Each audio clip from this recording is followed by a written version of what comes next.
Who ready? We ready. Who ready? We ready. Who ready? We ready. Who ready? We ready. Motivation to youth only. Mentally feel like Kobe. I'm like Jokic with the rock. You physically couldn't hold me. I don't care if you push a 40. You can never little bro me. Euro step like Ginobili. From young OG to the OG. From nosebleeds to floor seats. Circle stronger than Cuban links. My gold dance, your gold plated. You verse me, now that's the reach. We ready. Who ready?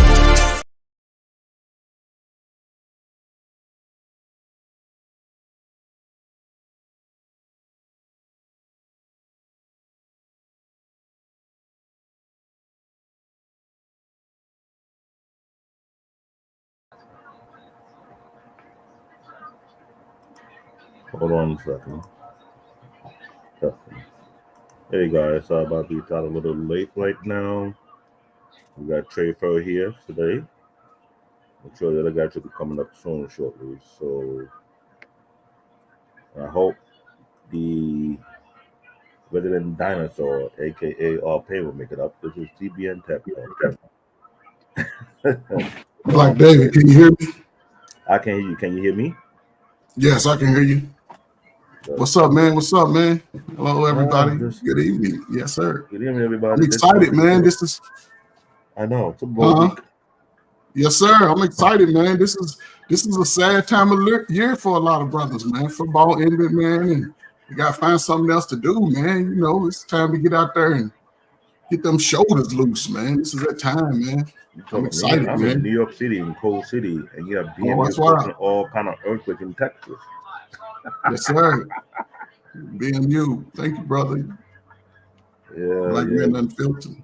I'm excited to be Super Bowl show tonight. Super Bowl. RP up in here, Mr. Bennett up in here, Shawnee, Dante to be up here.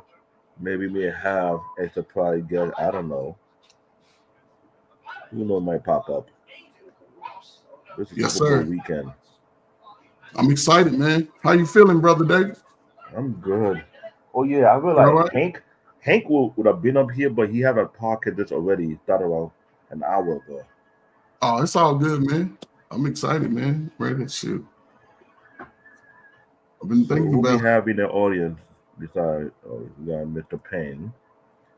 He actually dropped a link when I did drop a link to him. So yeah, Brother Payne rocking early. You got 2 people watching. I thought it was 6 people at one point. It's all good, man. Yeah. I'm glad my New York drive did not make it. I'm in New York, and I don't like the drive. I don't like the either. Hey, the Super Bowl, man. It don't matter who in the Super Bowl, man. Yeah, sometimes it does to me, depending on who the coach. Yeah, I can understand, Brother Dave. I'm excited, man. I'm ready. I'm ready to talk about the Super Bowl, man. You're an American football guy, Brother David. You play American football until the Colin Kaepernick issue. I was like, yeah, I can understand that. The thing is, I'm not so super political, but I'm more a logical or technical person. I don't like the approach they were doing, because this is why I've been to a lot of debate and argument about this. But Brother David, with that, what you're saying, you shouldn't even watch football. I barely do. Yeah, you shouldn't watch it. I'm mostly watching the NBA a lot more than anything else. But being born in America and playing football, it's a different. It's almost like when you look at the best animals in nature. The male dominance, football sort of separates different levels of emotion and different levels. We have our version of football that my people play, but it's called rugby, and it's a little too. Rugby's okay. You know what I'm saying? You get the It's I don't know, man. It's too much touchy. Rugby is too much touchy. I watched the sport for a couple of years, and I was like, I'm sorry, I cannot play rugby. I'm gonna punch somebody in the face. if you do what I think they did over there, I was like, And there's an inside rivalry that's going on whereby any of the African team dominate the foreign team. They tried their best to injure the players. Brother David, can you hear me? I can hear you. It seemed like my mic is low or something. No, your mic is fine. Oh, okay. Yeah, I mean, shoot, I'm ready to get started, man. You know, I know my brother Shawnee and the president's here. Brother Bennett's here. We had the president of the BBBB 7Bs. Let me change my position in the right position. Good evening, gentlemen. Good evening, Mr. Bennett. Yes, sir. Where is your secretary, Penn? He's wrapping up a show. He usually does a sports show before hours, so I think he's going to stop by probably a little bit later after his watch show. I know Shawnee and Dante, they might be coming in late. I don't know what's going on with their job, but it happened to us. I was lucky to get a little earlier. Right. My son is sick. He got a little diarrhea. There's some stomach virus going on in the city right now. Yeah, man. I hope you get better, man. How old is he, man? He's a young cat. How old is he? 13. Oh, man. Hey, man. Where he at, man? Is he in the background? He in the background eating. He's not 5'11", he's 6'2". No, I'm taller than him. How you 6'2"? Oh, man. He's 5'11". The doctor said that he's 6'2". They measured him. He's 6'2" now? Dang. 6'2", shoot. In a few days? A few weeks ago, he was 5'11". How you get? Puberty.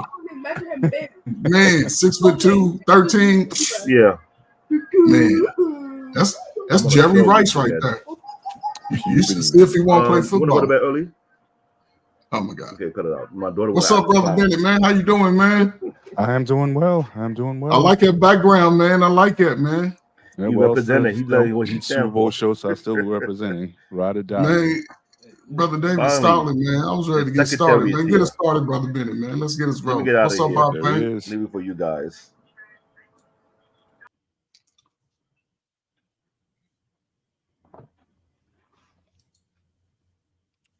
All right, what's going on? What's good, What's up, man? All right. What's happening? I got so quiet.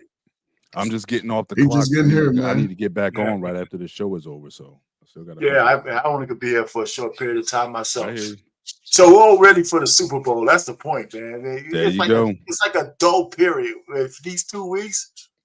Hey, do you guys it's gonna be like morning because I mean, once the game is over, it's like the season is over. So I gotta wait. I'm gonna definitely have to check out some of this new football league, to hope until the draft happens. So, so this is almost like this is best. I said the opening wild card weekend is my favorite time of the year as far as football. But then as we get closer, as the teams shrink down, now it's the final two. Yeah, it's almost anticlimactic. I was just talking to Black David about that. As far as this time of the year, a lot of brothers go in the morning. They're gonna be a little sad for that. They're going to find something to do for the next 6 months.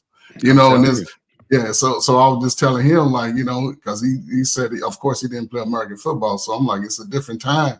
It gives you that little as a little youngster, as a little, I don't know, just in the competing world, it makes a difference. Even in basketball, any competition from the age 13 on, man, it gives you a different little focus, man. Absolutely.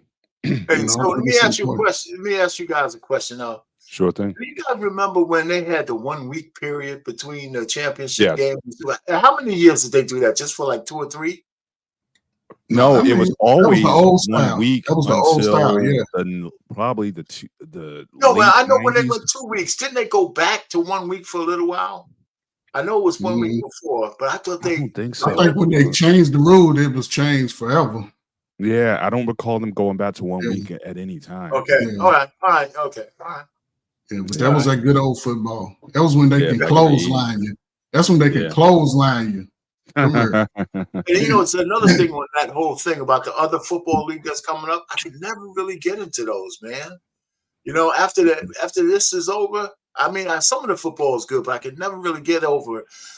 My friend bought remember the XFL, the red and black football?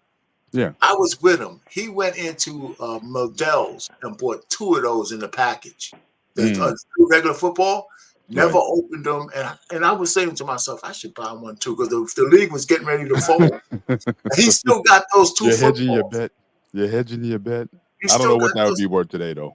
Well, I mean, anything's. I mean, it's not going to be worth a lot of money, but they're still collecting. You never know. Yeah. You never know. You never know. Just hold on to them. Pass them down. Yeah, he still got them. This was like, you know, almost 20-something years ago. Oh yeah. Oh yeah. He hate me. That's the only guy Yeah, he hate me. Exactly. He hate me. Tommy Maddox. Actually, we got a couple years out of. He got some love for that though. He got some NFL love after that for a little while. He did, yeah. Tommy Maddox, until Ben Roethlisberger came, he was our starting QB. So he got some shine out of it for sure. And fellas, just think about. What's up, Shawnee? How you doing, What's man? going on, man? What's up, fellas? What's up, fellas? All right. I heard y'all talking about the XFL. Yeah, Yeah, man. yeah. We just saying it's like after this weekend, man. It's like it's Like morning for y'all. It's like dark. Everything goes dark, man. So You know, the Cowboys, they got a well, he was a USFL. Cavante Turpin, he was the USFL MVP, and he became the Cowboys kick returner. I think he made Pro Bowl, but he's been pretty good. So I personally like the concept of those spring leagues because it gives dudes another shot to put something on film and another chance to, you know, ultimately make the NFL. right. I guess we're gonna see how they're gonna be since the 2 leagues merged together, XFL and USFL. I think they call themselves UFL now. Yes. I know up here in DFW, they had both. I think there was the Arlington Renegades, that was an XFL team. Right. Houston had the Houston Gamblers, that was the USFL team. I think that team, one of the teams between Houston and Dallas got disbanded when the merge happened. I forgot which one, but you know, I like them. I think, you know, it's a hard thing because NFL, they keep themselves in people's mind and literally the whole entire year. Of course. Yeah. I mean, I think it's okay. I look at it in 2 ways. As far as a young athlete, somebody wanting to play sports and just, you know, make a little fast money and stay in shape, and you know, I think it's good to have young brothers. But us old heads like me, I personally don't really watch it during the summertime. I'm trying to do other stuff. You know, it's just a little different, man. I'd rather be coaching and teaching, and that's just always been my style. You know what I'm saying? Especially in that summer, springtime, I feel like young dudes, you know, whether they playing, I don't care if they playing soccer, badminton, whatever, it's a great time, man, to just be running and jumping and learning skills, man, and just growing, man. I heard Brother Dave, his son over, he 13 is 6'2", man. Come on. Yeah. Dude, man. But it's still a low period because you figure, okay, so after that, you got about until March, you got spring training. Well, you got college basketball. So you got March Madness comes up. But that's still a month away.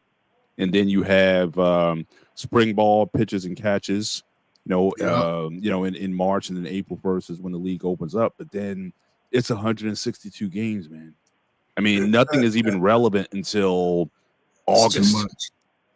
You know what I'm saying? So it's like football. It's nice because you there are such a limited number of games. So it's like every game means something. But when you got, you know, basketball's got 82 games, I think they should really NBA. I think they should. I know they just coming out with the rule now, but they're saying players. I think you got to play a minimum of 65 games. Yeah, I just wouldn't mind if they just went to a 65-game schedule. 65-game schedule. Just total. You know what I mean? What was that? 1999 when they had the 50-game schedule due to the strike. That was due to the strike. The strike. Right. But you would definitely make the games mean something. I think if you stretch it out a little bit more. I know these guys. You know, these owners. I mean, even the NFL, they try to go to 18 games initially, but I think that the players union, I think, compromised on 17, but they would have did 18 if they could. So I think everyone's trying to get more juice out of the orange there. But But there is something to be said for not oversaturating where it's like nothing really matters that much. So I would like to see certainly with that shorten up. But yeah, but there's still that little time. The only thing with the spring leagues, I think it is an advantage to an extent that they're mostly playing with NFL rules. I mean, because before those guys came, you had to go to the CFL, which the game, I don't know if you guys ever watch CFL games. It's different. It's a very different game. It's definitely a lot more open-ended and whatnot, but I mean, it's a different game. Or arena, and those are like your two main options. So that's not a good sample size if you really wanted to see, okay, well, can this guy play in the league? You had a couple of stars, Warren Moon, I think Doug Flutie went there, and a couple guys came out of there, but the overall, he didn't have a lot of guys who even qualify for the NFL. So I think this is a nice sort of platform where if you still think you can play, if you went undrafted, or if you're an older QB who didn't have the who's still trying to get back into a league, might have been a backup. So a couple older guys who tried to come back and do some things or whatever. So yeah, I mean, from the Steelers' perspective, I know Le'Veon Bell, he's actually trying to get back in the league. Who I think Wow. Yeah, he's trying to get back. He's only 31. He's only 31. He's 31 years old. And to this day, I'll argue with anybody, he's the best back the Steelers ever had. And believe me, Franco Harris, rest in peace and all that kind of stuff, but couldn't catch a football to save his life. So you talk about a guy who could run it and catch it. I mean, he could be like a Debo type player and still be effective in your passing game as well as your running game. So I'm like, yeah, give him a try. But if he didn't want to, if people were still unsure if he still had the, the speed and all that, he could go to, because I think Pittsburgh, has a USL team. So I if they do, then he might want to, spend a minute there just to see, yeah, he still got some things. But if the Steelers are willing to bring him back for a tryout, I don't see nothing wrong with that. Yeah, I was trying to Le'Veon Bell fan, huh? I think he has I don't know, man. I think he would have been okay if he would have just played football at Pittsburgh, man. He would have been. Well, he would have been. They've been talking Hall of Fame at this point. He's been talking Hall of Fame right now. He would have been. He would have been no question. I like this game, man. He was all around. Him and actually your guy from Dallas. They were like it was like 1A and 1B in terms of who was the best back in the league. But I remember, I think at one time the Texans, Arian Foster was in there. He had, I think that was right a little bit before Le'Veon. Yeah. Foster was a little bit earlier. Yeah, Foster. His best season was 2010 and 2011. Between 2010 and when you had the who was the running back was with the Rams for Todd Gurley. Steven Jackson, Todd Gurley, you had those guys kind of in the mix, but when you talk about all aspects, being able to catch, and he had that running style where he would just wait. Yeah, it was a smooth running style. That's why he would wait for a hole to open, and he wouldn't just run into the line and just blindly. He'd wait for his blockers to set it up, and then boom, his acceleration through the hole was ridiculous. Yeah, him and Foster favored each other because Foster was so I would love it if they gave him a shot. Yeah, I don't know, man. I hope he do, man. But this is a great shot for a lot of young athletes that want to continue to play the game of football, man. This is making good money. They're young in the summertime, man. It's starting to be spring also, man. Get out. If you're a young man, man, it's a great way to change your life, man. Just take a shot. What else can happen? Absolutely. Take a shot, man. It's the opportunities there. Take a shot. Damn, get your hands off the ass, like my dad used to say, and take a damn shot. Reverse that, man. I'm telling you, man, it's a great opportunity, man. You 6'3", 6'4", you can run a 4.5 40, 4.4, man. Go out there and hit somebody. Yeah. You go out there and learn how to kick. Become a black punter. Do something. Become a black soccer style kicker. You can do it.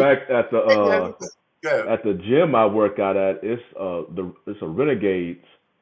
Okay, he went to TCU. Now he's with the Renegades. He's the long snapper. So he was in there practicing his long snapping skills. Yeah. Keep practicing up, man. Hopefully you'll take that to the NFL one time. Because I'll tell you, if you just want to be skill specific, Man, teach your kid how to be a long snapper, man. Let him be the best long snapper. Next thing you know, he have a long career in the NFL. If you could palm a basketball, you could be a long snapper. Do you remember when the Raiders? Do you remember when the Raiders drafted a punter first pick of the draft? Wasn't that Marquette King? Wasn't that a brother? Marquette King, I think. I don't think that name wasn't familiar, but he was a first round draft choice. No, it was a white kicker, guy, yeah. Sebastian Janikowski. Okay, all right. It wasn't a punt. It was a field goal kicker. Yeah, okay. From Florida State. He was kicking. Yeah, he was damn near kicking for 50 yards. Damn near, it looked like it every time in Florida State. He almost made it like routine. You know, it's like, these guys kicking 50 now, but 50 used to be like under 50%. But he made either that or unless you kicked in Denver. Now Denver, with that altitude there, 50 yards was like a 40 in any other stadium. Just Yeah, they took the bait on him. I think he had an okay career, but nothing like the hype that he, especially in the first round. He was all right. Yeah, he wasn't Justin Tucker. I know that. He ain't no Justin Tucker. No. So what y'all think, man? Super Bowl, man. LVNLV 2024. There's a lot of people going for the 49ers, man. More people than I thought. All I know during Super Bowl week, there's only two teams. I listen to a lot of sports radio up here, and they only talk about so much. I'm getting tired of hearing this. We're going to the game already. Yeah, I just hope it's a good game, man. That Travis Kelce, Taylor Swift, because I guess as the Chiefs kept advancing through the playoffs, and now they got nothing but to focus on them now, man. They talking about him riding off in the sunset. I'm like, come on, man. No, well, the craziest thing I heard as of late is they're talking about has the fade been gentrified? They're talking about his fade haircut that he always had a fade. That was a story in the past. I mean, they got to make up something. This is what happened in the Super Bowl week because it brings that other crowd. Right. That's corporate. Football crowd, they don't care about no damn fade. He always had a fade. Now when the other crowd comes, Cosmopolitan or whoever they call them, they come in there's gossip on blogs. Now they want to talk about a fade. I'm like, come on, man. Come on, you guys are joking, man. That's just funny as hell, man. If they win, if the Kansas City Chiefs win the Super Bowl, Travis Kelce gonna be the sexiest man in America. He might be. I'm trying to tell you, he hooked up with Taylor Swift too, and I don't know what people see in her, man. They must be looking at straight talent. I don't get it either. Great talent. Look, respect talent. As an artist. Come on, man. I don't even know what she plays, man. So, hey. And she might be smart, man. She might be able to write out her. She writes her own song. Hey, but when I heard that stuff going down between, what was that? Nicki Minaj and Meg Thee Stallion has some man, that's ridiculous. Just doing ratchet stuff, man. I'm like ratchet. So I'm like, when you hear Taylor Swift, she keeps her nose clean for the most part, and she does her thing, man. So Taylor Swift is she's down low. She's been around a little bit, Yeah, man. She sing about them too. Everybody else do the ratchet shit. She gets make a song. You're on the house when Taylor Swift making a song about you. Mm-hmm. That's what I heard. That's what I don't know any of her music, but I heard she dates somebody and when she break up, sooner or later. How do you know any of them? Look, but you must be hardcore hip hop. You don't know any of her music? I don't know. I don't know any. I don't know any. I do not pay attention to mainstream music. I guess I'm too urbanized. But this neo soul, R&B, hip hop, and the occasional gospel. You don't like no blues? Your daughter gets a little. Hold up, Johnny. You're from Texas. You don't like the blues? I don't seek blues, but I have went to like Zydeco Fest. So no, that was a nice change of pace. So right. I know that could be like related to blues per se, but I don't seek blues. But I don't mind because sometimes in spring they be having Zydeco Fest. And so you might see a blues artist there, but it's just I don't seek it out. But mainstream, like I don't like it when R&B artists go mainstream because I know their music about to change. So I don't. So what you mean by mainstream when they just start switching over? So like what they say when they cross over, like say for example, Kanye West, when he was doing his late registration, his graduation, when he first came out of hip hop, he sounded a certain way, and then he crossed over per se to more the mainstream, and that's like, outside the black community, more got more visibility. Right. And all of a sudden now he wants to keep singing and all this stuff, and you see him more like on commercials being advertised. On commercials. Just, well, he ain't on no commercials. No, Charlie. Yeah, you don't know what he gonna say. Boy. No, he was completely different when he first came out with Jay-Z and all of that, and then it's like when they cross over, their music changed. But it's a lot more going on than that Kanye stuff. Kanye has nothing to do with sports, and Kanye he's a fool. But Kanye's going through something, man. He's for real, man. Kanye ain't right, man. Listen, any brother, Kanye, he ain't right, man. So he get a pass, but here we go. I heard about this. Taylor, because I know in the black community, Beyonce is queen. Taylor, that's the problem. Man, if you could put stats together, she may be more up there than Beyonce. Beyonce's won 33 Grammys, but never a best album. Right. That's so crazy.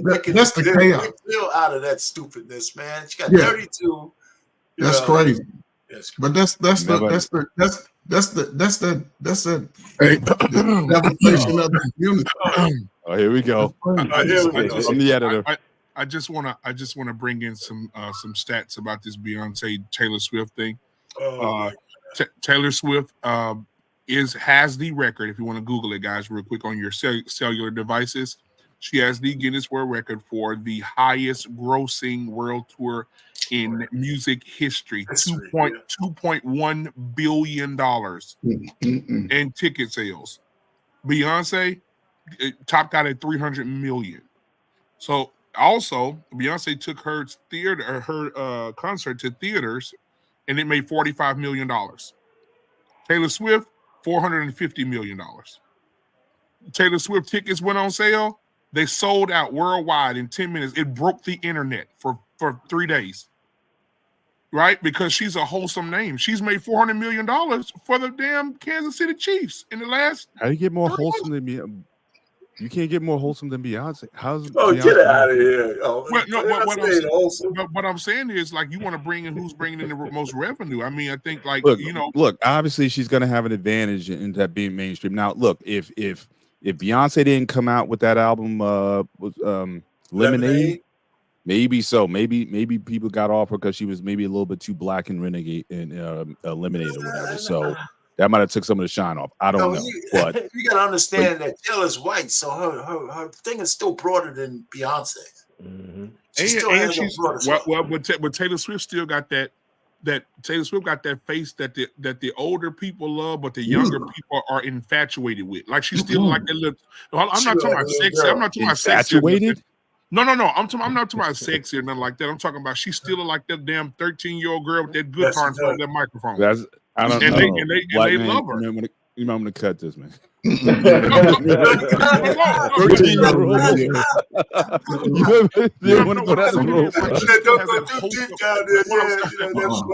What I'm saying is she plays the part. Like she's every fucking where. But she's more talented too. She got the talent. She do a lot of that. She put the music. I mean, what does she sing about? Like you just said it. She sings about the guy she breaks. He's 30-something years old, and she's still talking about teeny bopper stuff. I mean, Beyonce, she's like, content. She's like about empowerment and break it off, break whatever. Basically, she's what Britney Spears should have been until she went crazy and did all that stuff off him. But Britney Spears was probably on that same trajectory. Yeah, she's crazy. Britney Spears was always more voluptuous.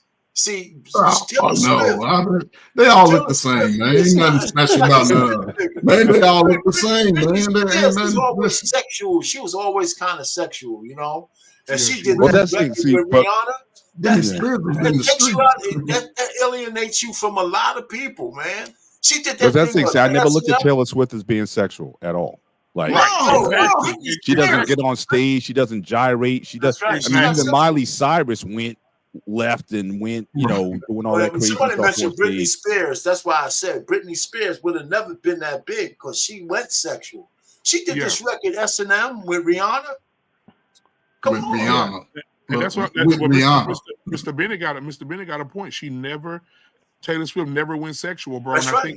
I think that's why when she travels and when her tickets go on sale, she's selling out in 10 minutes. Worldwide. It's over. She broke the internet last time she went on tour. She's wholesome. Yep. In their eyes, yes. Wholesome. I guess she does the equivalent of Derek Jeter with the gift basket and the goddamn trunk. She has a little song for you when you break up. She'll send you a lullaby. And just imagine, R-Pain, they've been giving her clothes to wear. She wore the damn Letterman jacket, the Chiefs Letterman jacket. She wore the little Chiefs dress. They're selling. She's made almost $400 million. Yeah. In goddamn revenue for that team for just wearing the damn clothes, bro. See, that's what. See, I have a question. I have a question for y'all. I have a question. Can y'all hear me? Yes, okay, sir. the question is, okay, as far as Beyonce and Taylor Swift, do you think if Beyonce changed her outfits and just went by straight singing talent ability, that her popularity would be, and Taylor Swift changed her look and stuff, whose popularity would be the most between Beyonce and her then? It wouldn't change. It wouldn't change for Beyonce because everybody used to her popping her ass. So everybody won't nobody show up if she went. You have to go back to her. Let's not cry Argentina for Beyonce. She's doing pretty damn good, man. No, Beyonce. But this is the thing: she's winning the awards and she's not making the worldwide money. But Beyonce promotes a certain style to the culture, which is damaging to the young girl. Money. She just ain't making Taylor Swift money. And the thing is, I don't think I've ever heard anybody. Now, look, some of the more conservative folks may say she can get a little, outrageous with the sexual stuff, but no clapback from the black community, so to speak, in terms of you turning pop, you doing this away, or whatever. She's gone more comfortable with it. Yeah. She did make a record out. I didn't like the one about the church and shit in there, man. The lyrics were absolutely blasphemous, man. But Beyonce's more entertainment. Now, as far as African American female singers, who do y'all rate as y'all top 1, 2? All time. Wait a minute, no one in this generation, man. You got to look. That's what I'm saying. LaBelle, we all know. Brother Bennett, Sonny, same. When there used to be songstresses and crooners, right. I mean, you talking about singers or just entertainers? Singers. I'm talking about straight up entertainers. Beyonce would be up there as an entertainer. That's why she's able to. Oh, she's an entertainer. That's for sure. She was better than Janet. I say yeah. I don't know if Janet. That's not bad. I don't know if Janet would be able to hold a concert by herself at a football stadium. She was doing it. Control back in 1989. What are you talking about? What's the biggest venue she would? It was a football stadium. She did a back in the day before she went and ripped that Sheik off for all his money. She did a concert on HBO. It was absolutely fantastic. It was in a stadium. It was packed. So Beyonce, that's her regular thing now. Whenever she do tours. She just perform at these. She don't even perform at the basketball arenas no more, which is usually big enough for a concert. Yeah, all of her shows are at football stadium-sized venues. Yeah, I would indoor arenas because I used to live in Arlington, so that's right by the stadium, and it's in Texas. So there's a country artist. He did a show in there. It looked like a damn Cowboys game. I was like, is there a game today? I didn't know it was a concert. Well, country runs hard, man. Country to me is like NASCAR. I didn't realize how big NASCAR. I drove to Delaware once, and it was like, okay, so Delaware, they got a track down there, and it was like imagine four NFL stadium, tailgates. Right. You know what I mean?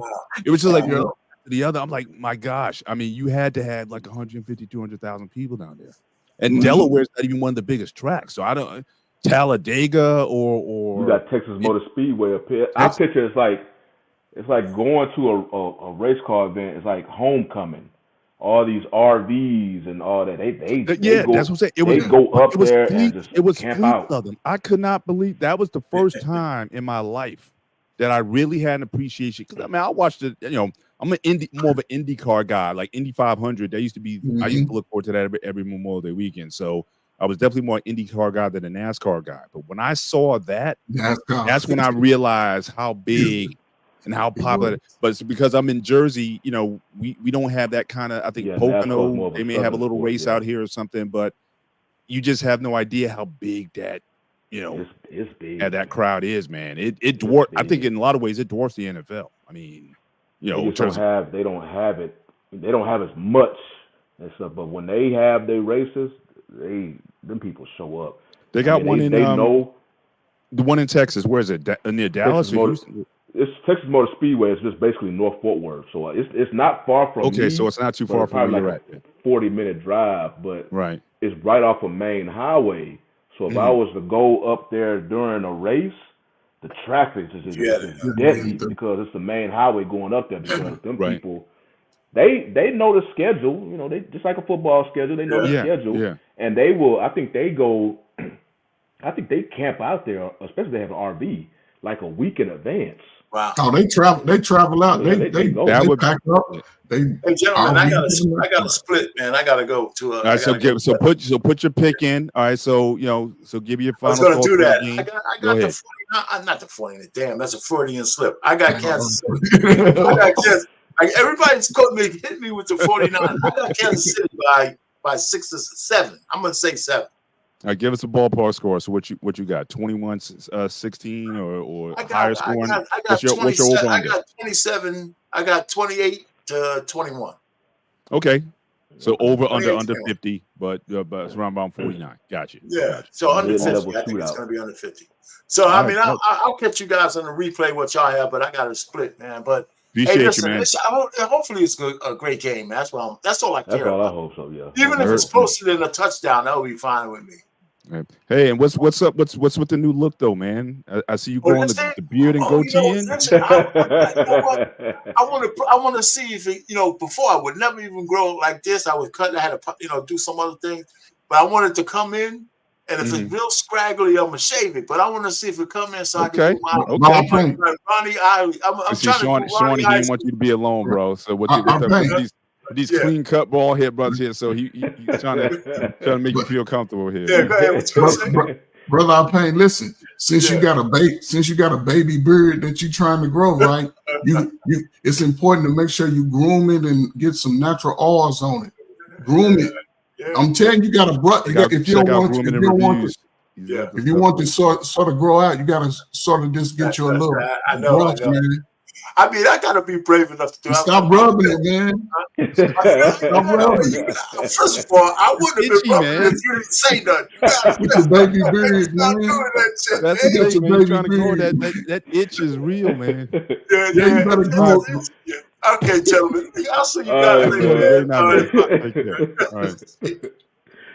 But yeah, that's the NASCAR. That's actually on my bucket list. Like to spend a weekend at a NASCAR event. I'll keep a hat on so they don't recognize. I'll be one of the few black people out there. Again, I don't know how. I don't know how it is in Texas. Do black people roll with NASCAR like that or whatever? No, it's definitely it's a white. But that's sport. The thing. I'll keep a low profile. But I was just enthralled. I could not believe that scenery of people ahead of the race. That many RVs and Winnebagos and all that stuff. I was just blown away. I could not believe. That sea of humanity. Videos of it in the crowds, and it is. Yeah. So tailgate on steroids, basically. Trey, you been around that? Listen. I've been to some like the ones on the level below where they trying to make it to NASCAR. Yeah. Mm-hmm. That's even wild. The sprint races. I went to one NASCAR event. But it was in the what's it called? The one down there in Florida, man, right there at Talladega or. Yeah, but it Daytona, was the time. It was like I was coaching high school football, basketball. We went down, a little girls team went down. I was so caught up in that I couldn't catch it like I wanted to. Mm-hmm. But man, you talking about the scene that you said, man. To be in it, man, I just want to be like a reporter for the weekend. It's unreal. I want to see what's that's like. I'm going to see a bunch of Dixie flags, all kind of stuff. I would. What's the? I just want to see it, man. What's the capacity of one of those stadiums? You know, the tracks, the seating arena. Well, Indy 500, the Indy Motor Speedway is like 250. Look, and they be packed from corner to corner. Yeah. The whole thing. There's like 500,000 people in that whole, the whole area. Setup. Yeah, the whole setup. In the track itself, it's like 250,000. So Texas Motor Speedway is 75,000. About the average. So I know I've never been to a race, but I have been to the track because it was a car show. They had it in pit row, so you went in there. Like Mr. Bennett said, the track is like 2 miles, 2 miles long as far as a circle. So the stadium has to be big enough to accommodate go around that whole thing. So it's a big track. About a quarter, the thing about it, Indy's 2.5. So it's hard as hell to walk on the track, especially on the corners. Well, it's angled, right? It's like 45 degrees, right? Yeah, they bank so hard. So you want a good calf workout, especially because they be putting signs and stuff on the fence that's around there. Be putting signs, and the person got to keep walking up. Your calf will be burning. That's the thing you don't realize when they in those banks, they literally drive in. Yes, they like sideways. And the G-forces hold you on there too, man. So it's like it's why it's a few to do it. It's a few to do it, man. You got to have that. The racing aspect. I've always been, like I said, a fan. I love speed, especially like I said, Indy 500. That was like religion. Like I had to watch it. And back then, they didn't even used to show it live. They used to catch the replay on Sunday nights after the race was over. And I would stay up. My mom would let me stay up late to watch the whole race at night. Mario Andretti, that was like my favorite driver of all time. But then I kind of got into NASCAR when Jeff Gordon was around. Jeff Gordon made me a fan there for a minute. So I like Cal Petty. I used to like them all, man. Cal Petty. What's the other guy that passed away? Earnhardt. Yeah, Earnhardt. All them old dudes, man. I saw the race too, man. I used to like that. Brad Doherty. He's a owner, right? Yeah. He's part. Well, it's like a league. It's like he may own like a part of it, a team or whatever, but it's expensive. Like I said, anything else, man. It's like most guys, they may invest in a team. I think even Jordan for a while had a ownership stake in some team or whatever. But to own it outright, that's some serious money, man. That is. No, you talking billionaire status, man. Exactly. But yeah, I can't believe you, man. I can't believe you. This is Super Bowl weekend. Y'all over here talking about white people sports. Man, we just like Super Bowl weekend, man. You have 2 weeks to talk about the same two teams the whole time, man. That's right. We're supposed to be over here breaking down defenses, offenses, what player you're gonna make an impact. Y'all talking about goddamn Dale Hart Jr. I saw that post you put on there talking about the 49ers got a weak defense. Like, when they become weak, I mean they haven't been playing their best in the playoffs. Well, that's corners. No, they've been suspect all year. I mean, the game with the Ravens where they got blown out. I mean, so they had, Cleveland blew them out essentially. So I mean, they've had some serious lapses in their defense all year round. See how they finish the season. They very weak in the corners, bro. Like their back end is very, very tortured, bro. Yeah, I didn't think they was elite at all this year, but they still was a good defense. Nah, they like at the middle of the. Listen, they got a great offensive line. I mean, defensive line, bro. Back. Once if the rush ain't gonna get there, bro, they're gonna get tortured, bro. I promise you that. We should be talking about this is gonna be the game. We're banned all over them, though. Yeah, this is gonna be the game where this half a Negro Patrick Mahomes is gonna become the GOAT, man. All right, we're gonna have to start talking about this man becoming the greatest quarterback we ever see on our lifetime. I don't care. I don't need to see 7, man.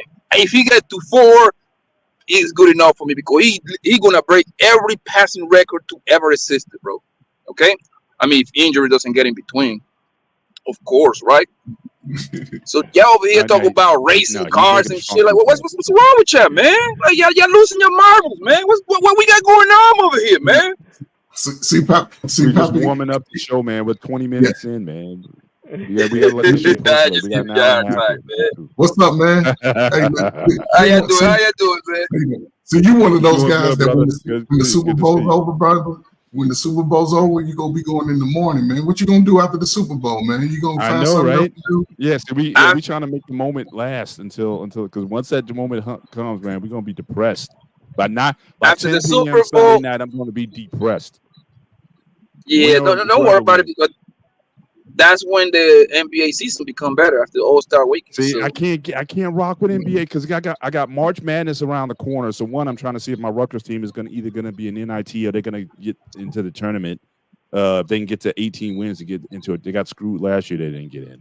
So I got March Madness to deal with, but I can't deal with the NBA until like after playoff, May, or May, at least yeah. May. After, You know what I'm saying? Because it's too and many this games. year, and this year alone, the NBA, I ain't gonna lie to you, man, the NBA has been down. The NBA is good when you got that $1 billion. You see what I'm saying? And everybody chasing that thing. I don't like this equal type of thing, bro.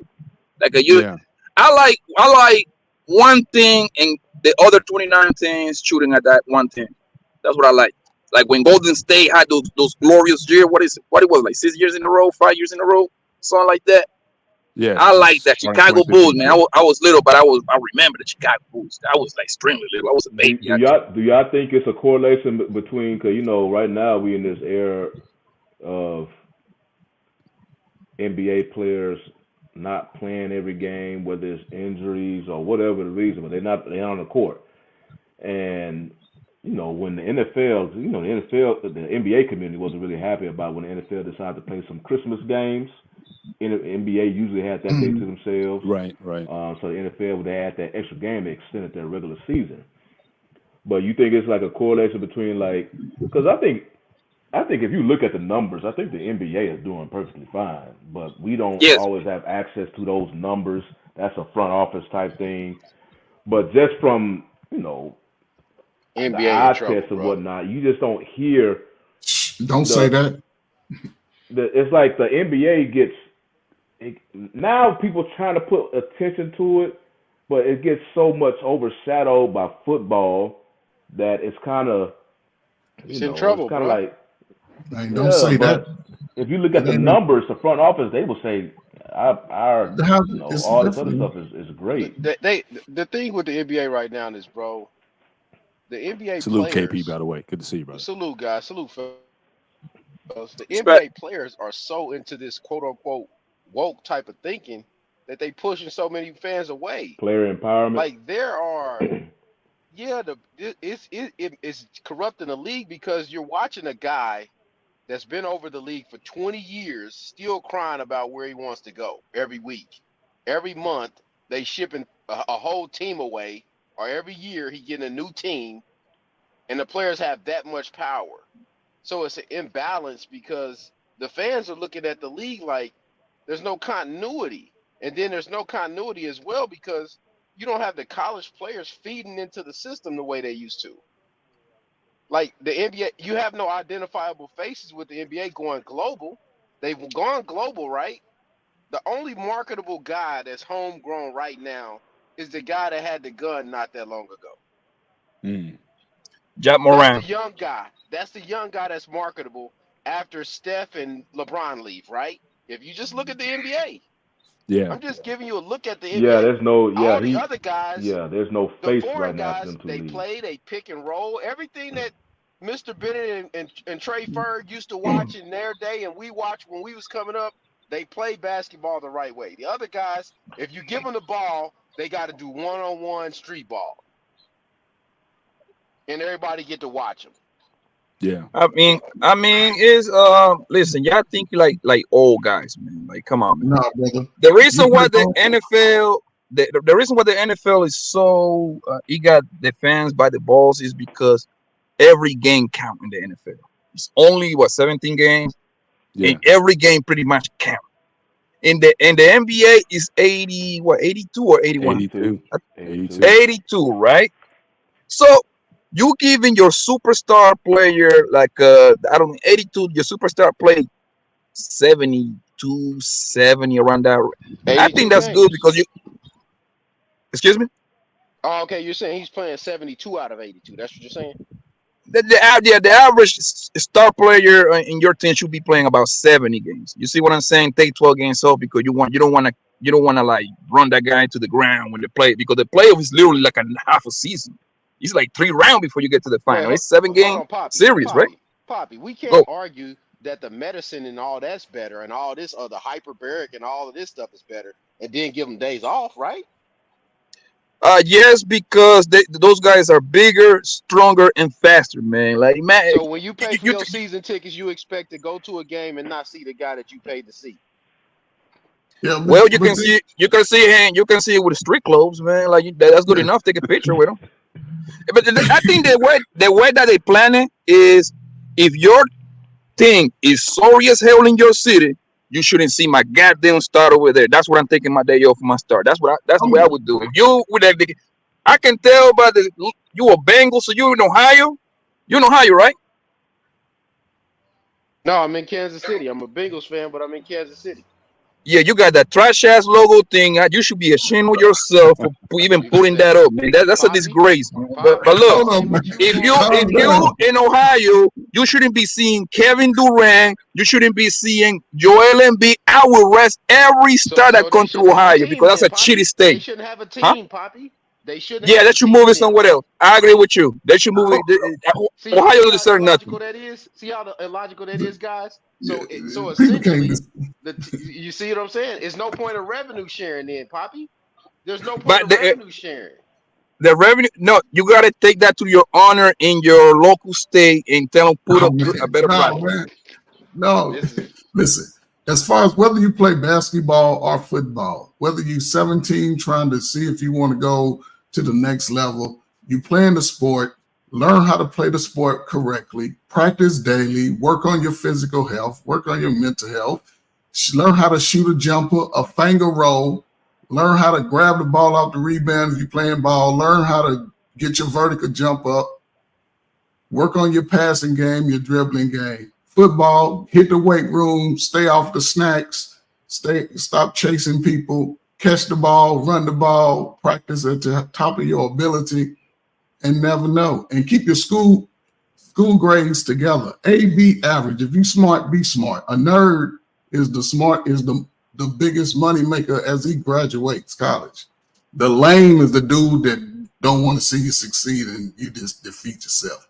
Whether you play basketball, football, play to the best of your ability, practice to the best of your ability. Let the cards fall where they may. And if you don't play sports, stop talking about sports. If you played it, come on, let's play.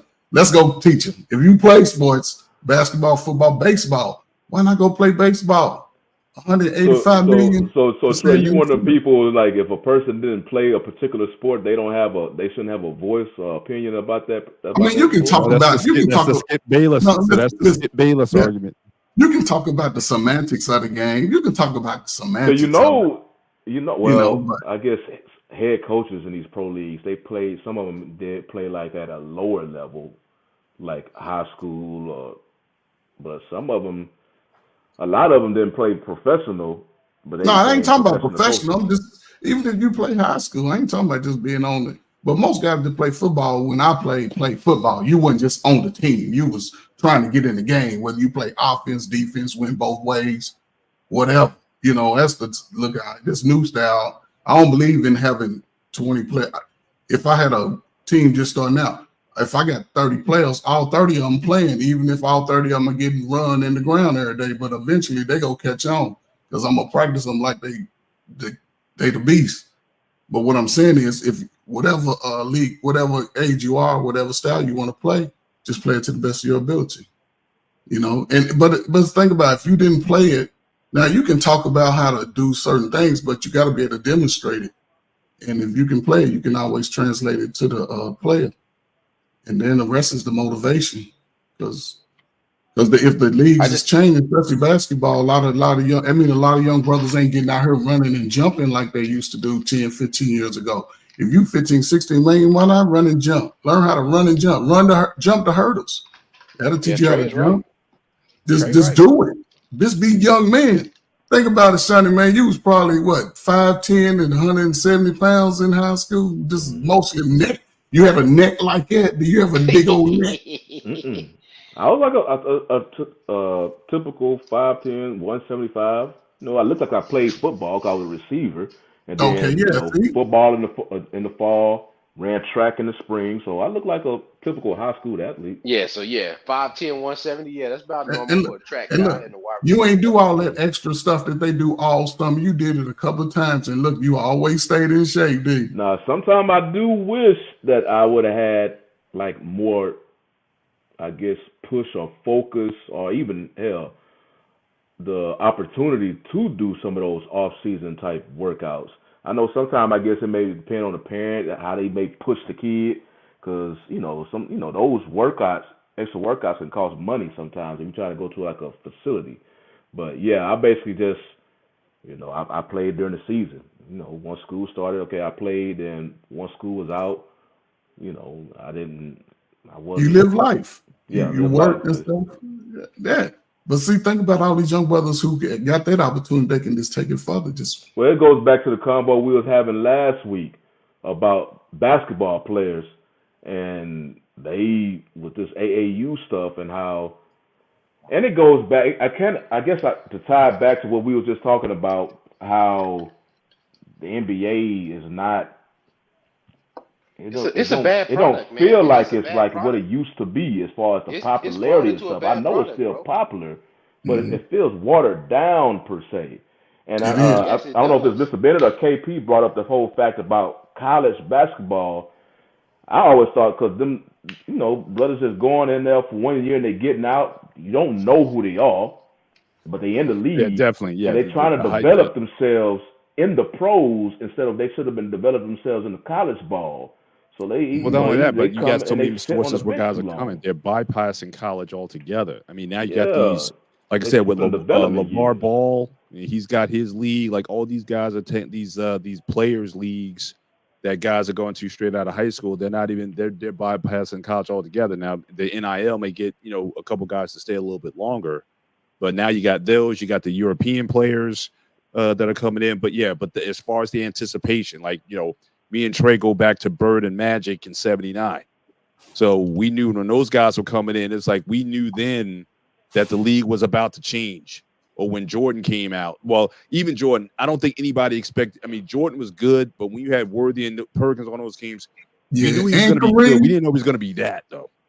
So I think Jordan kind of surprised everybody in terms of how good he eventually became. I don't think anybody could anticipate that, but Bird Magic coming to the league, this was like a new day is coming.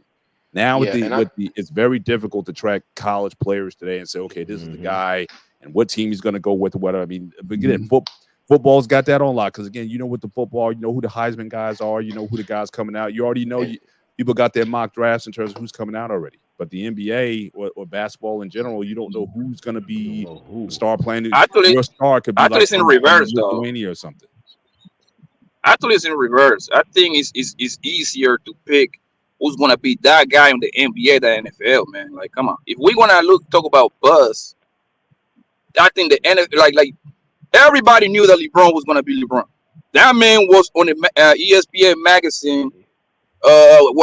When it was like in the 10th grade, something like that. Probably, but the number one people was tanking 3 years in advance to get that man, bro. But again, that was talking 20 years ago, though. I'm talking about in today's game. I'm saying right now. Okay, time out. Hold on.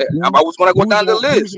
And then Dwight Howard came after that. Dwight Howard had a great career. He was a number one pick. Come on, man. I say I'm going to walk down the list. Dwight Howard. Then Kevin Durant, right? Everybody, Kevin Durant was going to be a monster, right? Can we agree on that? 10 years ago. Okay. Then. And so I can speed it up because y'all can wait for the man to finish, I guess. Zion Williamson and Ja Morant. The problem with Zion is that he cannot stay healthy, but like talent wise, that man is all of it. I think the NBA was like kind of like preparing him to be like to take like the torch from LeBron. But the problem is he in New Orleans, that sorry ass thing, and he been hurt. Yeah, New Orleans is a terrible city for a star athlete. That's very little. Nobody really knew who Ja Morant was until that tournament. He overperformed in that tournament. Everybody was like, "Who is this kid?" I don't know. But he wasn't on the radar. He wasn't on SI's. You're right. Can't miss players or whatever. The tournament is what got him recognized. You're right. He got star power. That's what it is. Yeah, but that was it. That's it. What was you about to say, KP? What I was about to say is this, man. It's changed over the course of that time, like Bennett and Trey Ferg said. The breakdown kind of came right after, probably I would say, the 04-05 era. After Carmelo went to college, did the year, him and LeBron and them came in the league. That's when a mass breakdown started because you start to see the skill level depreciate. These dudes, they just going in the league and they 7 foot. He's 6'11" guy, drafted in the league. He washes out after a few years. He has no skills. He can't block. He can't rebound. He's just a big guy. You know what I'm saying? Like the a guy like Andre Drummond, right? Like guys like that. Like, so the league is just so watered down now, and everybody else around the globe is playing real basketball. In America, they're playing AAU ball year round. Matter of fact, I was listening to a conversation right before we started the show, how they was talking about that.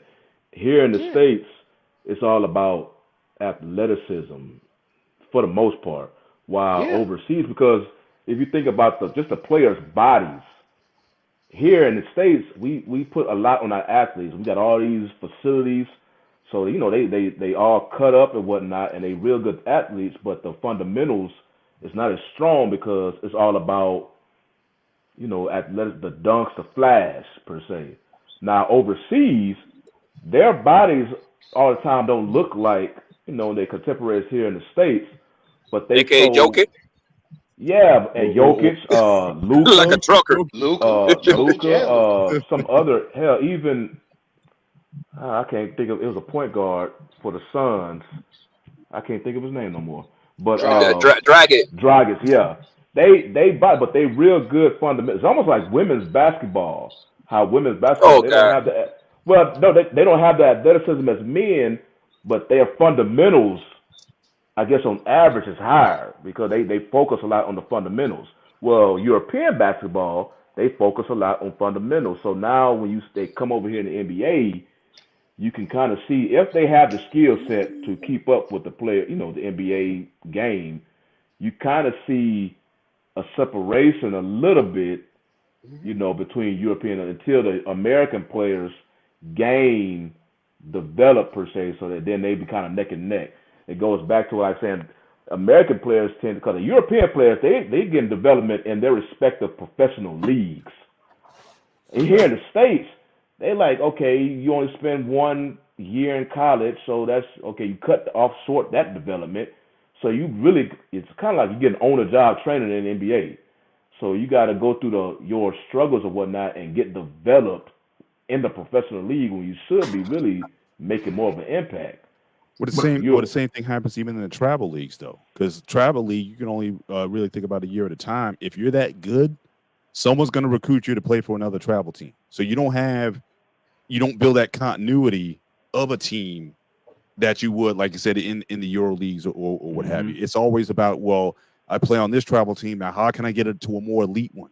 Right? Everyone's trying to get to another level. So it's like all-star teams. You're playing for a series of all-star teams through your developmental years, rather within a team concept. So it's all about who's trying to look flashy, who's trying to impress, who's trying to get the recruits, who's trying to get the whatever. So I think that's part of the issue as well. We don't you don't have that line of a person really playing within a team game. The idea is not to win. Like who cares about a travel team championship or whatever? You might be in for like a weekend tournament, but again, playing through a course of a season or to win a title, that is not the goal or the ambition of AEU ball or these other developmental programs. It's simply to look flashy so you get noticed, so you get a contract or NIL or whatever it is, or recruit it. That's it. Now here's the crazy thing about what Mr. Bennett said is that, especially today, I think it's just oversaturated it's oversaturated, and with the NIL coming into college sports, man, it would be a brother's greatest benefit to be able to go play sports, whatever sport it is. I don't give a damn if it's golf or cricket or whatever. Take advantage of it, get you a scholarship, become good at it, because a lot of sports take you around the world. Basketball and football keep you in America. Other sports take you around the world on somebody else's dime, and you can get paid more than what you can do in America. But if you do, if you have the ability to go play sports, just learn how to go play. Just do it, and get your degree behind it. Stay in college and get 4 years of free money just being a great athlete. Then travel the world. When you get out, guess what? You can be on the sideline with Floyd Mayweather sitting with him next in the game, watching your favorite player. Still making millions, still traveling. Get your house where you live at. Don't let all your buddies come over with their hands out. Yo, I can't believe I got to be more American than y'all guys, and I was even born in America. Well, come on, you telling me? You want to play some football? You telling me y'all gonna take Jokic and Luka over the homegrown great players that are I see why y'all say that, right? I understand it because you name particular high visibility players, like they had like press behind them coming out from high school. Now you compare, so we're not comparing the European players to them. You met like damn near Hall of Famers by the time their career is over with. LeBron, Dwight Howard, I believe he should have been in the top 75. I think he got shafted from that. Carmelo, these are elite players. You talking about, you compare average European player compared to an average NBA player and how their skills compared to each other. Of course they're not going to compare to them names that you brought up. Those are NBA superstars, and damn near some of them are NBA icons. Mm-hmm. Yes, bro, but y'all over here trying to sell the story. That's what I heard from y'all guys. Talk about y'all making the point to try to make it sound like the goddamn European player is better than the American player, bro. Like no. And the reason, hold on, let me finish real quick. And the reason why I think that is because in the past 2-3 Olympics, the United States haven't sent the best product, so that's why we end up getting like goddamn bronze. So sometimes we haven't even get a medal. It's because the new players don't care about that no more. That was like a proud thing before. The youngins don't give a damn no more. Well, they don't have to. That's America's fault. That's what America played. Those are the power that are beyond us. But as far as the player, why not? If you can take advantage of not playing in the Olympics and still make $5 million a year at 22, 23, who wouldn't turn that down? Whether the best player, sir, got $200 and $300 million player. I damn sure ain't going to the goddamn Olympics. I'm sorry. But I'm just saying, after they rookie contract, you get. I mean, how many of y'all would go right now and honor America and support us in a combat war? Any guys on here? Y'all gonna go join? I would go. I like to shoot some shit up. I would go. No. That ain't why you can go though. You don't make anybody else. KP, you going? You volunteering? I would go. I got American kids. I'm an American citizen. What are you talking about? You go. I served my time. Look, I can feed y'all and load y'all ammo. I ain't going. Y'all got to go. But I don't. Especially against the Talibans. I'm going. I wasn't trying to portray like overseas players are better than just American players, but you can tell what their focus is on. Like American players, they tend to focus more on athleticism and flash, while the European players focus more on the fundamentals. So you can see that when they come to the league, and a lot of times the European players have the benefit of playing in their own respective professional leagues overseas, and develop over there before coming over to the NBA. American players, it's all about flash for the most part between AAU and stuff like that. And then when they get into the, go to college, they only stay there 1 year. That no matter how good they are in high school and early college, you still have to develop your game. But since they leave college so early and go to the pros, you literally watching undeveloped players play in the pros, and then they have to get developed, while they're playing in the pros, instead of how it used to be when they developed in college and you saw a more refined product when they came in the NBA. But even beyond that, like I said earlier, it's also about winning. I mean, there's nobody cares about winning. Yeah, it's a lot of noise. Nigeria, I think I'm not in Nigeria right now. I'm in Brooklyn. Okay. Yeah, turn that Nigerian Wi-Fi off, bro. I want to hear that. You're in New York also, aren't you? What'd you say, sir? You're in New York also, aren't you? I used to be in New York. I'm in the West Coast now. I was raised in New York, in Brooklyn. Ah, okay. Well, you got a problem with New York, man? What you gonna say? He's our neighbor. Come on, cut it out. He's New Jersey. Come on, cut it out. I be in Jersey all day long. I be in Plainfield, Elizabeth, Newark, East Orange. I be all through there. Hit me up the next time you're in the area, then, for real. Here's the thing. But where you at, if you don't mind me to ask you? What's that?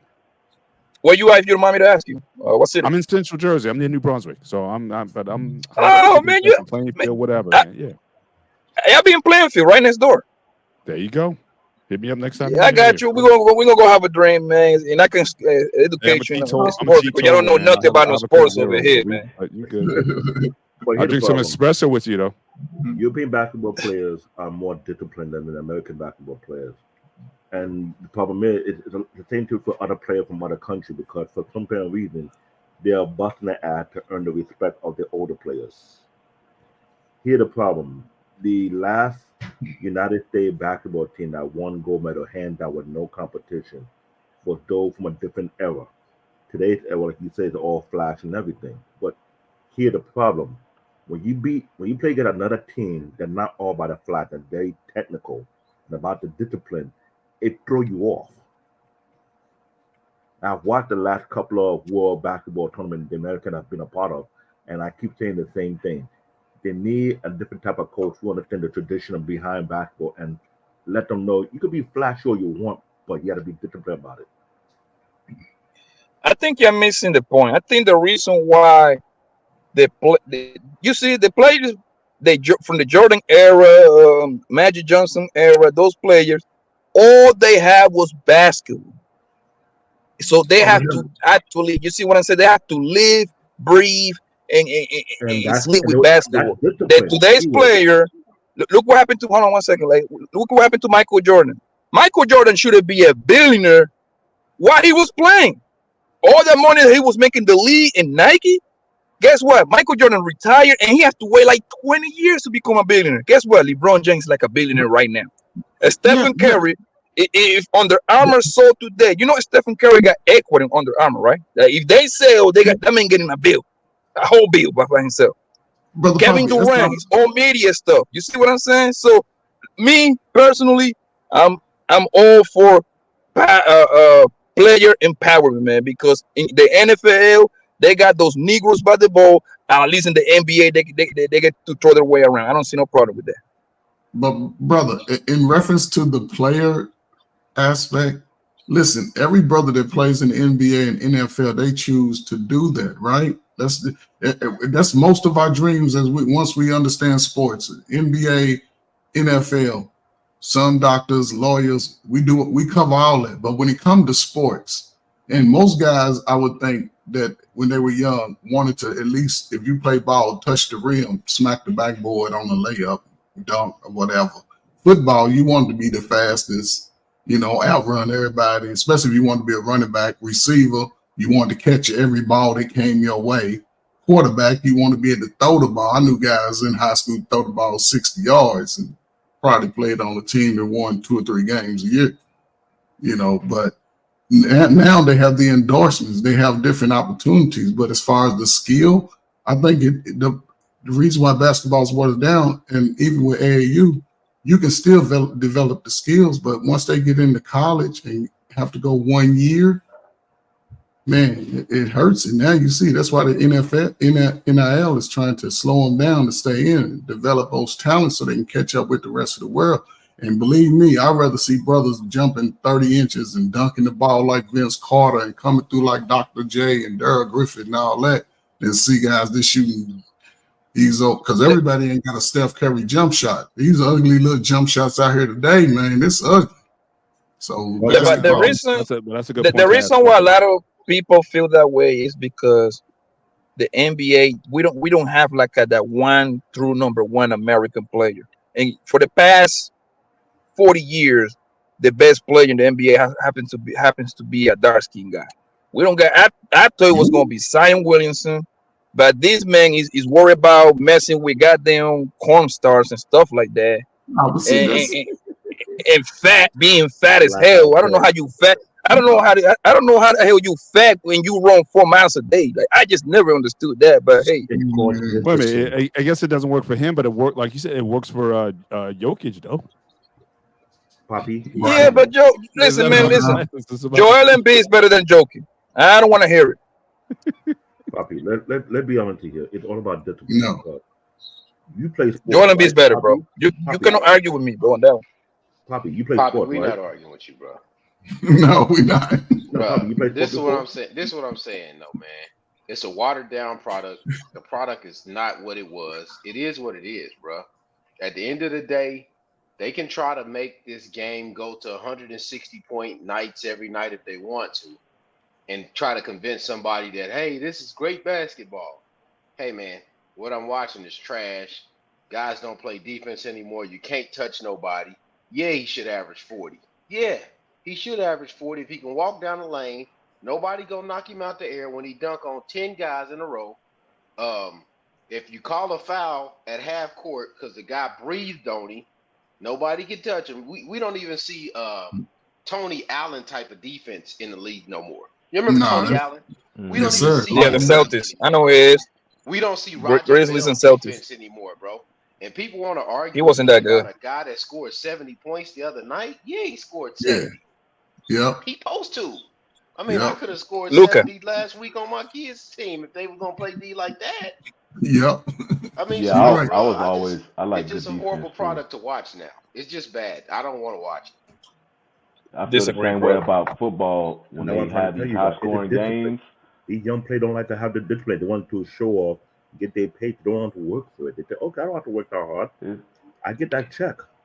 It's something that goes. I mean, it can go all the way back down to AAU or something. I don't really know, but yeah, I know why the NBA started focusing more on threes, because that's when Steph arrived and they were trying to beat Golden State. He changed the game. He forced them to change. Yeah, he forced them. They couldn't. Him and Clay. They had to keep up with him somehow, and then it turned up a notch when they had Durant, so they had to keep up with them in scoring. But here's the joke, Shawnee. That same three mentality beat the U.S. basketball team because the European were doing that against them. Like, we don't need to dunk. We shoot from outside perimeter and we'll do you dirty. That's they were hurting them. How you play against a European team? Don't know how to dunk, but they shoot three left and right, all angles. Because the average person American can identify more with Steph than with LeBron James. Most people ain't gonna be 6'9", 250. Most people will be 6'2" and can shoot a little bit. But that's the parallel what Brother Benham's speaking on. When the college players come out early like that, those skills don't get developed. College is one of the best places you can develop your all-around game. You can come out, you can be able to shoot that nice jump shot, you'll be able to take it low, get you a nice finger roll, get you a nice dunk off the wing. College would be able to do that. If America forced that, and I think the NIL is going to allow these guys to stay in school, develop their game, get paid, come out young millionaires with a college degree, be a whole different aspect.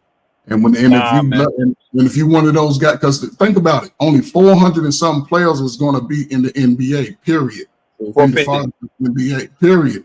And it's 5,000 young brothers coming out of college every year if they graduate. So you only gonna get 400, and the average career is 4 years. So if you can come out and get your 4 years worth of money and go to the NBA and make another 4 or 5, 10 years, making $100 million, get you a nice contract, average about 15, 16 points, about 5 rebounds, about 4 assists, maybe a steal and a couple of dunks, play some good defense. That's not a good plan. That's not a good plan at all, bro. Okay, it ain't got to be a good plan, but it ain't that difficult to do. I knew it can't be for you. How old are you, Poppy? 40? Hell no, man. Don't put me with your group, man. I'm in my 30s, man. What's wrong with you? I do have gray hairs, though. I do have gray hairs. No, you ain't got no 38. You can't talk. Okay, were you my son? I'm in my mid-30s, man. I'm in my prime. You my son. We'll let you know when you can talk. Don't worry. We'll fast forward it real quick for you. The NBA game can recover with the NIL guys. Stay in school, work on their game, work on your weaknesses. And if you can get you a flashy dunk off the side of 360, dunk it. If you can shoot you a jumper or a bank shot of 3, shoot it. Whatever, you can do it. I believe you can take over. If you get your degree and play ball, you'll be a professional basketball player or football player. You can become Go ahead. I'm sorry. I thought you was finished. Go ahead. Finished. The problem that I got with with the plan that you saying right now is, if a guy is good enough to go in the first round, he should go, bro. There is nothing else for him to stay back. Now, if he's like a second rounder undrafted, I can see your idea, right? The thing is, tomorrow is never promised, bro. Then King might stay over there, break his leg. Guess what? He go for first round to undrafted, bro. You see what I'm saying? He might stay in college. He might start getting in drama. Guess what? He in a first rounder no more this year. You only got a short time for you to maximize the amount of money. You want to take his mama out of the hood. You want to take his daddy out of the hood. You want to take grandma away from that. That's why those guys, if you're ready to go in the first round, you got to go, bro. You got to board. Because the money is still good. The money is still good, and it's not even about him no more. I mean, I know it sounds crazy, but he thinking about like, well, how he gonna better his family situation by him playing in the NBA sooner. I believe actually making those players play 1 year in college, that should be against the law. Because an 18-year-old can sign to go in the Marine, they can send them to the war, right? They can send them to Iraq and all those places. You don't have to stay 1 year somewhere. Poppy, I understand what you're talking about as far as a player perspective. I fully understand that. Who am I to say, if you have the skills to get into the league, go to the league and get your money. But on the flip side, as a fan of the game, I am looking at the product, the NBA product, and the NBA product today is not at the level as it was in the 2000s. So yeah, I can't fault a player to want to come into the league and get his money. Because if I had the skill set to do it, I would try to do it too. But as a fan of the game, and I'm looking at the product on the TV, I'm like, damn man, y'all not as skillful as the players that even played in 2003. The players of your day. So that's the best draft. You say that. It's like, I understand it, but the product is not the same. It's watered down to an extent, but not right? What's that? Now I'm asking Poppy. I mean, to your point, Shawnee. I mean, Poppy, it's two different questions. Yes, sir. I mean, obviously, as far as a player's opportunity, absolutely, you have a small window to which to capitalize on that. But again, just the product. Do you think that today's game, today's players are better than what they might have been 10 or 15 years ago? Is the quality? No. Okay, and that's all we're saying. And that's all we're saying. I mean, you're 100% opportunity knocks. Yeah, I think you got to take it. But the quality of the product is not what it once was, and that's all we're saying. We're saying that the European players or these guys and really the next hotbed is going to be Africa. I don't know if you're noticing, a lot of the names on the back of these jerseys are from Sudan and all these other places also. I mean, the league is definitely trying to get the best of world. Yeah, they'll be wrestling lions play of Europe with the athleticism that comes from those African players.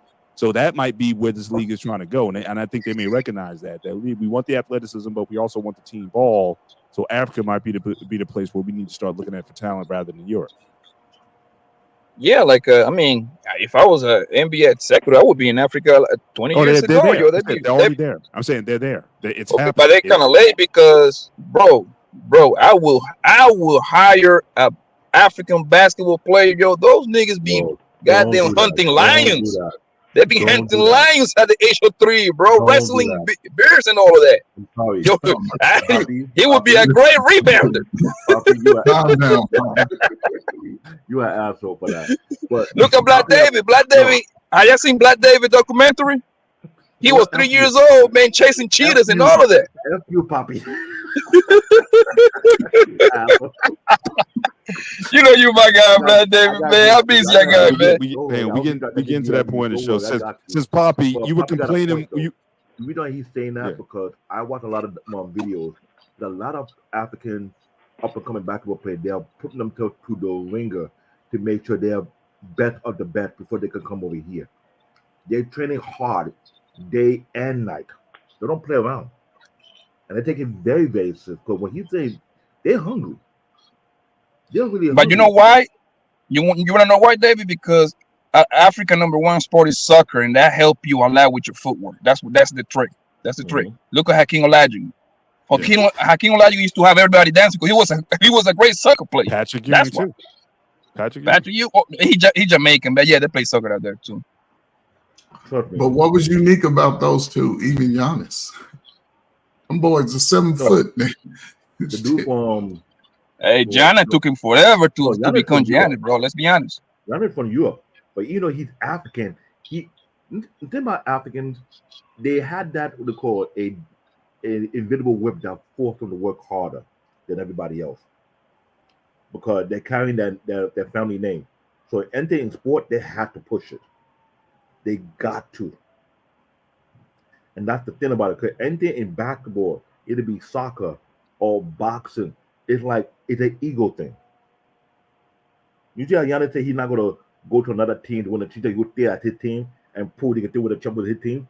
That's a pride issue right there. You don't want to be compared with LeBron James or anybody who bounced around from team to team to get a championship. Because you see, Hakeem Olajuwon did it one team. He's not bouncing from team to team, but he's starting to get another rep. But that's different. I would bounce. Giannis is starting to get another rep. I would bounce around the team to team and make $5 million a year keep bouncing. Everybody, that's why them dudes ain't retiring. That's why the league is sort of watering down a lot of these other, some of these dudes been in 10 years, been averaging 8 points a career. They need to come on out and let some of this new product get in there. And let all the young brothers make some of that money. Why not? I mean, shoot, manage your money. You see what's out here. Stay out of them streets. He got kids, man. He got 7 kids. Well, that's a personal decision. We were talking about the quality of the game, but again, remember that buzz we were talking about earlier in the year, Shawnee, about the AND1.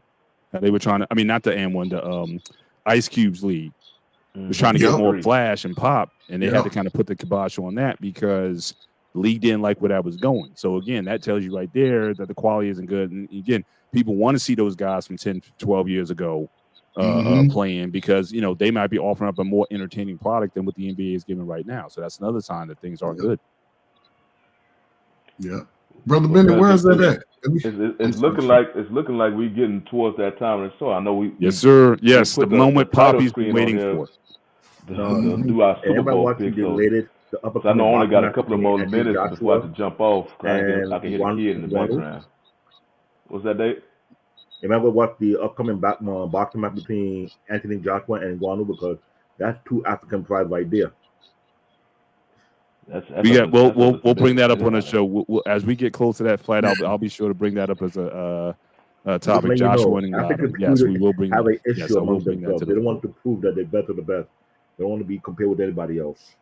So no matter how the NBA is, you have some of these African players coming here, and they can stay in one team and prove their name. It's like bragging rights. Hakeem opened the door to show everybody else you don't have to bounce around to stay in one team, get the championship. So they want to do the same exact thing. So I get it. But I understand from Trey Floyd, there's nothing wrong bouncing around, but let's be honest. How many players out here are very disciplined of perfecting their craft? Not a lot. Once they make it to the NBA, you're right. Once they make it, they make it.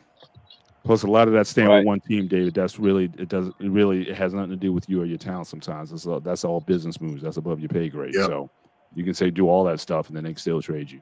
But anyway, I'm down for the picks. Also, let's go around. Go ahead and knock those. And let's get these picks in. But yes, I have the Chiefs. I'm sorry. I'm with a team that supported Kaepernick before. San Francisco. I'm sorry. I got Chiefs because I respect San Fran's defense, but they have been shaky this postseason. That's why they've been barely able to survive these games. And they going against a better defense in KC right now. So I have the Chiefs. I don't have them getting no shootout. I just say something like 21-17. Okay. Go ahead, Bobby. I got Kansas City Chiefs 28.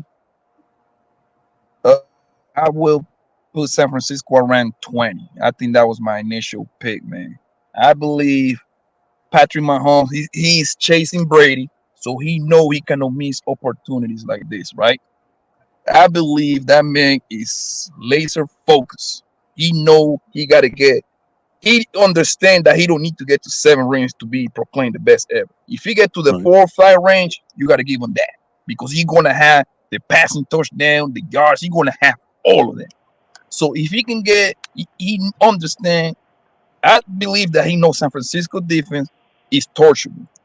I watched a whole lot of San Francisco games this year because I'm on the West Coast. So when the goddamn Hunting don't play, they play them bastards.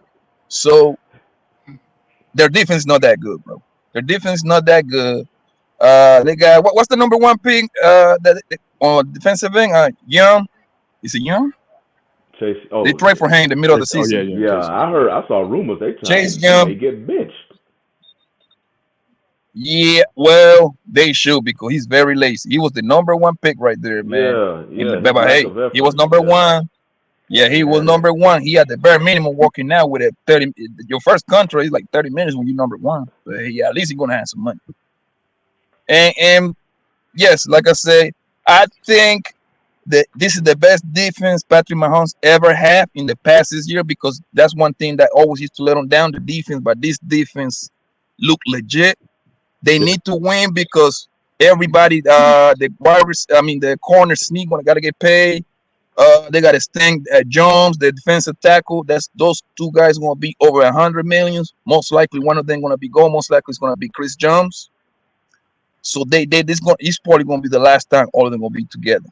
So I got Kansas City winning. Score. Oh, I think 28-20. 28-20. Okay.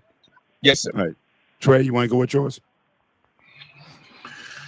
Oh man, I think I'm gonna have to change my original pick. When I look at Kansas City, now you know if the offense is clicking early, it could be a long game for San Fran.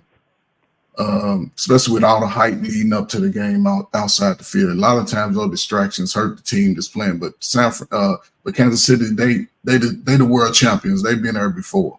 I believe he could be the player of the decade if he wins this Super Bowl championship. Plus the times he's been, it's almost like a LeBron in football in his time.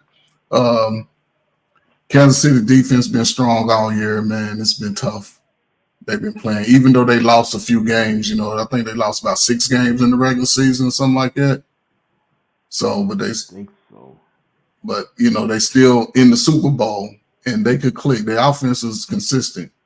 The defense, if they play good ball, with San Francisco, if they can't run and mix it up and they shut down Christian McCaffrey, they in trouble. The defense got a lot to prove for San Francisco. Like I just said, Chase Young, he came off a major injury, so I ain't mad at him sitting out getting healthy. But I think he got something to prove because he can be sitting on somebody's second string next year, but he got something to prove.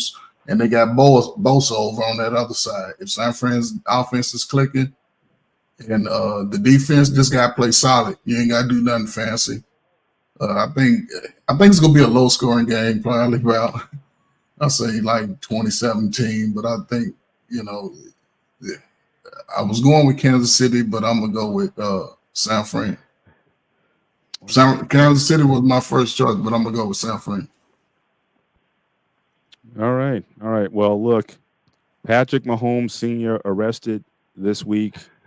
The Taylor Swift drama, distraction, the fade, cultural misappropriation, all that's not going to matter. It's going to be Kansas City, San Francisco. They lost to a rookie quarterback and a rookie head coach. You playing now against arguably the GOAT quarterback, and going to be figured if he gets another one, he's going to be in the GOAT conversation for all the greatest coaches of all time. So nothing disgraced. I mean, a couple of years ago, he had a son who got into a hit and run. Now his son's in jail. Didn't dissuade those guys from winning. So I'm definitely picking the Chiefs. And again, I don't trust San Francisco's defense at this point. So I'm going to be like 31-20 Kansas City. I don't think it's going to be a distraction at all. People made a thing about Patrick Mahomes' beer belly. All that. Keep throwing shade at his beer belly, his alcoholic father, the girlfriend, the coach, whatever. It doesn't matter. You're talking about the GOAT, arguably in the making here, and so again, I'm rolling with KC, and I don't think it'll be that close a game. And Purdy, I think Purdy will do some. Everyone says he's going to be the breakout, but no, he's going to be like what they call him, game manager, whatever you want to call him. He's going to show some of that in this game. So yeah, definitely Kansas City all the way. I think I know. Yeah, they've been dealing with distractions all year though. Like this is nothing new. Andy Reid's son's been in jail. Oh yeah. That's not the guy's first DUI. This is his third DUI. So Patrick Mahomes used to picking his daddy up from jail, man, after that long night. It's nothing new. Horrible timing. But I think exactly. Taylor Swift, she already got him prepared the whole year. Every time that she had the game, they put the camera on her. They already. This is nothing new for them. Plus, they went to the Super Bowl last year. This is nothing new for this guy. This is the third Super Bowl for Patrick Mahomes, Chris Jones, and Andy Reid. They know exactly what they're getting into. I think Mr. Purdy going to throw 2 interceptions because they play man-to-man. The outside, they're going to bring the house on that boy. That's it. I think it's going to be like the Ravens game. I think the Chiefs are going to do enough. And literally in that Ravens game, they just like, okay, don't screw it up. Defense, y'all take us there. And I think it's going to be the same way in the Super Bowl. I don't think because the Chiefs they still don't have a blowout offense like they did in the past. They just basically, okay, we're going to try our best not to screw ourselves over. And now they have a defense where because you literally saw it in the Ravens game. It was like, okay, we did our part. Now we see y'all holding the Ravens back, so we just gonna do our best. They had no problem playing the field position game, and I think it can be something similar with the 49ers because I think the Chiefs defense are going to be up for the challenge because the 49ers, they could put some points up, but it's almost kind of like you saw how they was against the Ravens, so they was able to put points up. So if the Chiefs defense do like that, I have no doubt that the offense, and Mahomes included, will be like, okay, we will score when we need to, but if we have to punt, we're going to punt. And we're going to have this a field position battle game until the end, until the clock goes all zeros, and we on top. So they don't have the same offense that can just click, but they could put up points, but they have a defense now that they can ride. But I know it's all about Mahomes. If they win, plus it's the fact that guys just step up. You know what I mean? Yeah. I mean, yes, receivers couldn't catch a ball all year, and then all of a sudden in the Ravens you can game, look they're at catching Kelsey's everything. number. His last 3 games in the regular seasons was terrible. Now all of a sudden it's a complete 180. I'm like, what the hell? Cream rises to the top. Yeah. And this is going to be probably one of the best Super Bowls with the coaches with them trick plays and those come up with the best scheme plays. Andy Reid is one of the best. No, Andy Reid is one of the best ever at calling plays. That's why they can do what they do. That's why he's had success everywhere. He's always called his own plays. I was just reading earlier. Bieniemy might be on the sidelines in this game. So. That's a topic I wouldn't mind talking about next week. Cause I know this week was the Super Bowl, but the coaching, especially Eric Bieniemy, there's some stuff I wanted to talk about him because it's kind of interesting what's going on with him. Okay, is he coming back? Nah, not right now. Eric Bieniemy is unemployed. Yeah, I'm saying he met with the Chiefs. So I don't know if he's just going to be on the sideline or what, but he's definitely seem like he's definitely still part of the family. So we'll see how that goes. Andy Reid, man, nobody never say nothing about that man. Yo, that man is like the godfather of the NFL, bro. Everybody loved the Andy Reid, bro. He's one of the best. He flies under the radar a little bit, because you don't hear him in that conversation with Landry and Noel and Belichick and Lombardi and whatnot. But he's creeping up. He's creeping up. But Poppy, he's what you call a player's coach. Yes, he's the type of coach he is. Everybody loves him.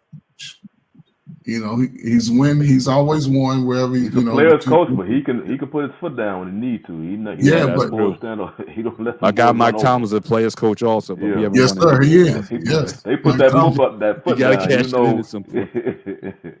Man, Mike Tomlin, if he can't get a goddamn quarterback, man, I love me some Mike Tomlin, bro. Yo, when that man do the speech, bro, that made me want to go out there and play myself, nigga. I'm ready to go over there and tackle somebody, nigga, even though I'm little. Well, we'll see in the coming weeks if they pull the trigger. I mean, again, I'm still hearing the talk about man, they better leave him alone, man. A quarterback and whatnot. So we'll see what kind of moves they're going to make in the offseason. They got a lot of things to do. What are they picking on the draft? They're probably in the middle of the pack. They're thinking about going center though. They just had the Senior Bowl. They got a center down there who they really flashed. So the mock drafts I'm seeing so far, they're going to have at least in the first 2 rounds, they're going to go with O-line for sure. Center and tackle, or maybe 2 tackles or something if that guy's not available, but they definitely beefing up that line. It's going to be some quarterbacks. Y'all lean with a Pittsburgh quarterback. What his name is? What, Pink or something like that? I forgot his name. Pickett. Y'all in with that? I'm not. No, look, re-sign Rudolph and bring a third guy in. I know they're still talking about Russell Wilson. They're still talking about possibly the quarterback from Chicago, Fields. So again, there's a lot of moving parts. Or they may even think about trying to bring in Tannehill for a year because the new OC, he was the OC for Tennessee when Tannehill had. That's a waste of time. Yeah. So I'm just saying, but if you want a veteran guy in the locker room who knows that guy's offense, that's not a bad move either. I'll bring in. I hate Tannehill. We can talk about those potential off-season moves. Hell, it will be off-season next week. Yes, sir. It will be over and done. So, indeed. But on that note, fellas, I'm gonna have to jump up off here. Yes, sir. Now we good. Good show. We talked about NASCAR. Hey, respect, man. Always good talking to y'all guys, man. Shawnee, man, good to see you, Brody. My man, Benny, my guy. Trey, man, good to see you, man. Black man on filter, that's my guy right there, man. Hey, y'all doing your thing, all right? Appreciate you coming up, man. And tune in for another show this week. I know Barbershop. I'll see some of you guys over there. Shawnee, again, you got a morning open invite. Yeah, I tuned in last time, but just via chat. Because I was doing something. I saw you. But you can I try to just pop your head in better for a few minutes get a video in for a little bit. Absolutely. We'd love to have you. Brother. All right, guys. Now have a good one. Enjoy the rest of the week. Super Bowl LV in LV 2024. Sounds good. All right, y'all. Peace, guys.